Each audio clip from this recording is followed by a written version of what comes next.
Okay guys, I left off in the last video. I started talking about these shotguns, right? I had the email about shotguns. What do I recommend and why and so forth? Because the shotgun is an excellent weapon. You could do more with it than, dove hunting, right? So, we're going to be talking a little bit about these shotguns and my opinions on certain things, which you may like or dislike. Personally, nobody cares whether it's all your own decision, right? Accept or reject what I have to say. Totally up to you. Now, I've got a lot of experience with the Benellis in the past. The M2. The M2 is an inertia-driven action. All right. What that means is it's very much it's kind of like the shot. I can't don't I'm just kind of giving you an example here, right? I'm not saying it's exactly the same. Okay, your H&K, your old H&Ks, carbines and rifles had the delayed blowback. Okay, very, very good system. The original H&Ks, they were awesome, and I had a couple of them, and the M2 Benelli, okay, is an inertia-driven action. So what happens is you go ahead and you put a round in battery. Okay, you load a round, right? You load a round, okay, and then when you go ahead and you fire off that round, when you squeeze the trigger, you fire off that round, the actual explosion blows back, and the inertia itself moves the action, and then the spent cartridge is ejected, a new cartridge is loaded and put back in battery. I mean loaded. A new cartridge is loaded, okay, and then you could shoot off another round. You could fire another round, right? So it's very, very robust. The thing is that you got gas impingement systems, right, which will require more cleaning, right? A gas impingement system in the past, I don't know about now, okay?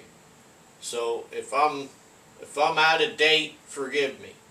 But gas impingement system requires a bit more maintenance and cleaning, and the inertia less. So if you are in an SHTF world, right, where your ability to clean your weapon is not as regularly as you would like, the inertia system of the M2 has always been considered very reliable in that respect. Okay. Now the problems you can have some things can be problematic, right? You take let's just back up a bit. You get a new shotgun. You're going to have a break-in period on these kinds of shotguns. You're going to have a break-in period because they got strong springs. They're made for action. You know what I mean? They are made to blow out some serious firepower. And they are not for dove hunting loads, generally. Now, especially the M2, some people have had the experience of being able to fire off a lighter round without too much issue. Some people have had issues with that round being so light that it would not eject, the spent cartridge and load a new one, a new round. Okay, so in other words, you needed the hot load. Okay, you needed that hot load to get that inertia, right? Now, as the weapon breaks in, you're going to be able to, because the spring gets working, it gets used to being sprung and unsprung, right? So that weapon will get easier to use, a little bit lighter load. How light, I can't tell you, because I never shot birdshot out of any of these shotguns, right? But yeah, so those are things to think about. Now, the shotgun in a Minuteman scenario could go the gamut. It could go from getting yourself something to eat to taking care of business. All right, and these shotguns will do that. Now, what do I recommend? What do I recommend in a shotgun?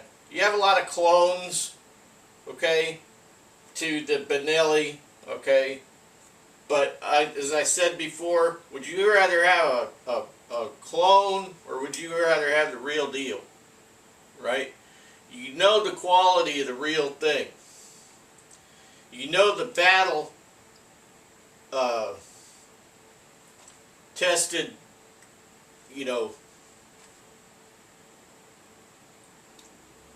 the battle tested history of the real thing. The clones, it could be inferior barrels. The Benelli has the cold hammer forged barrel, and so on. They're line barrels. I mean, you could shoot anything down them. You're not going to mess up the barrel and so forth. I don't know about the Beretta 1301 or 1301, whatever you like to call it. I don't know about that one. To me, it's a very new thing. Now the Benelli, my recommendations, if you're in a state, if you're in a real free state, a real gun-friendly state, I would go with the M4/M1014 or 1014, right? So this is the Marine Corps designation. The M1014 is the Marine Corps designation.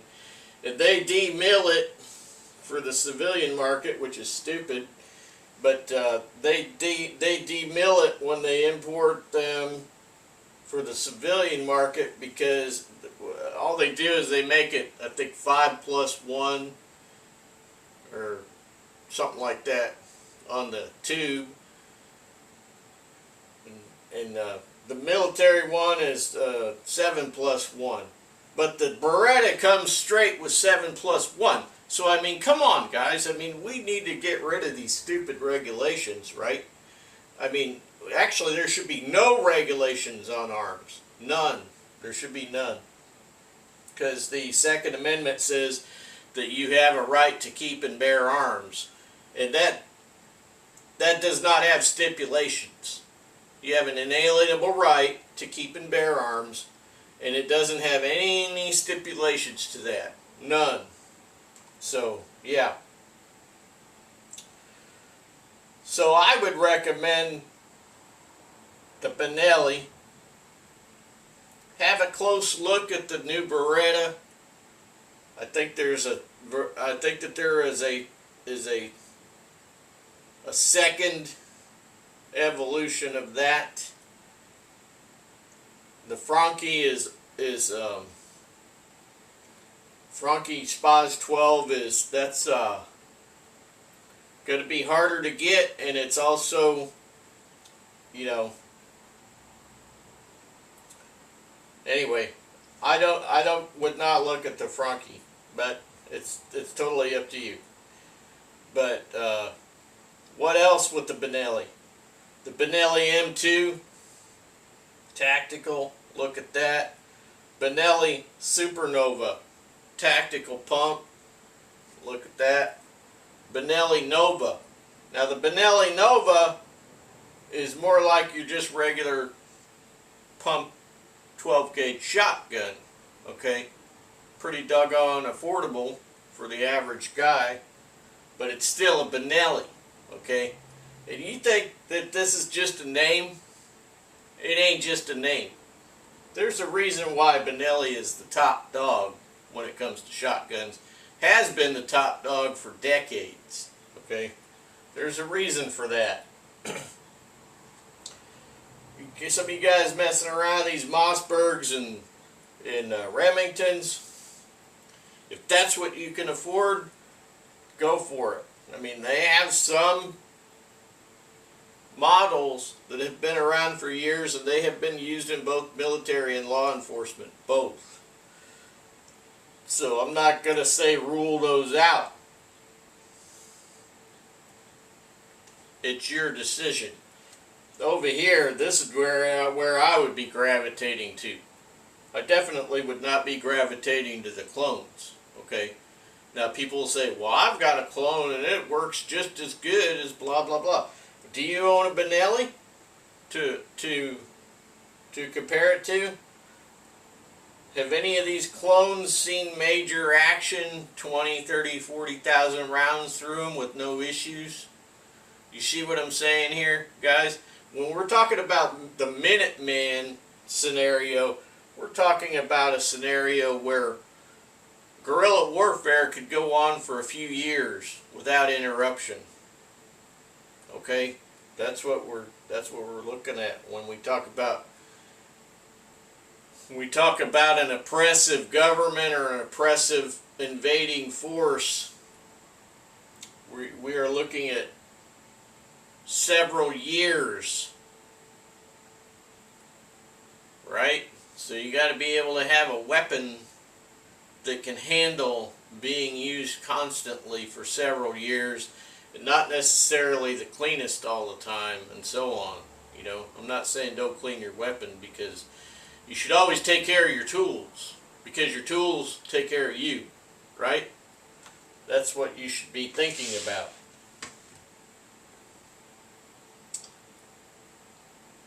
When we talk about rounds, I think that like number 1 buck, number 4 buck, and double aught buck, those are good 12 gauge rounds. And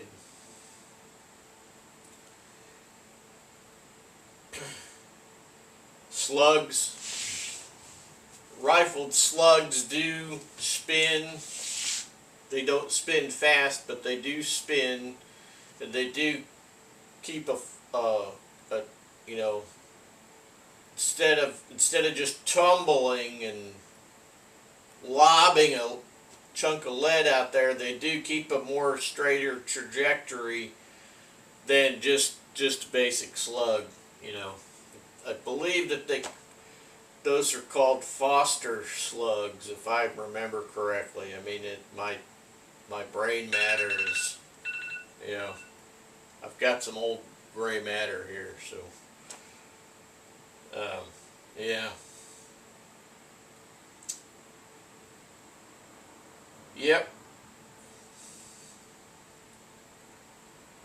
Minuteman, you're probably looking at 100 yards or less. Most of the time you're going to be protecting your property and your family and stuff like that, your neighborhoods.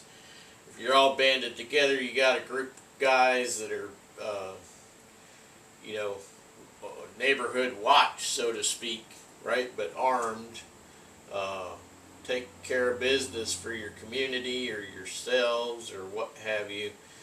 And you're going to have LPOP set up, and you know, it's just going to be one of those it's going to be one of those situations. Yep, 50 to 100 yards, more than likely that's what it is. And thing is you don't hear about people surviving shotgun blasts, right? Not too many. Catch you later.